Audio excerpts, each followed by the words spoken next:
Hi friends, welcome to our channel. இன்னைக்கு நான் ரவா லட்டு பண்ண போகிறேன். வாங்க வீடியோக்குள்ளே போகலாம். கொஞ்சம் நெய் விடணும். அதில் 200 ml கப்புக்கு 2 கப்பு ரவை எடுத்திருக்கேன். அதை வறுக்கணும். லேசாக சூடான போதும். ஒரு கடாயில் 1/2 கப்பு சுகர் எடுத்து அதில் 1/2 கப்பு தண்ணி விட்டு உருக்கணும். இனி கொதிச்ச சுகர்ல நம்ம 1 கப்பு தேங்காய் சேர்க்கணும். இனி இந்த சுகரும் தேங்காயையும் உருக்குனதுல இந்த ரவையை சேர்த்து கிளறணும். உருக்குன சுகர்ல ரவையை சேர்த்து கிளறி விடணும். இதுல 6 ஏலக்காயை சுகர் சேர்த்து பொடிச்சு வச்சிருக்கேன், அதை சேர்த்துக்கணும்.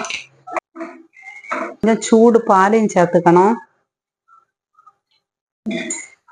அண்டி பருப்புக்கு பதிலாக நான் கொஞ்சம் தேங்காய் வெட்டி வச்சிருக்கேன், அதை நான் நெய்யில வறுத்து சேர்த்துருக்கேன். என்கிட்ட அண்டி பருப்பு இல்லாததுனால.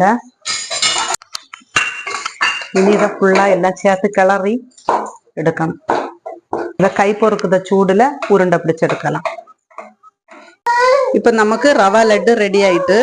இந்த வீடியோ பிடிச்சிருந்தா சப்போர்ட் பண்ணுங்க. தேங்க்யூ.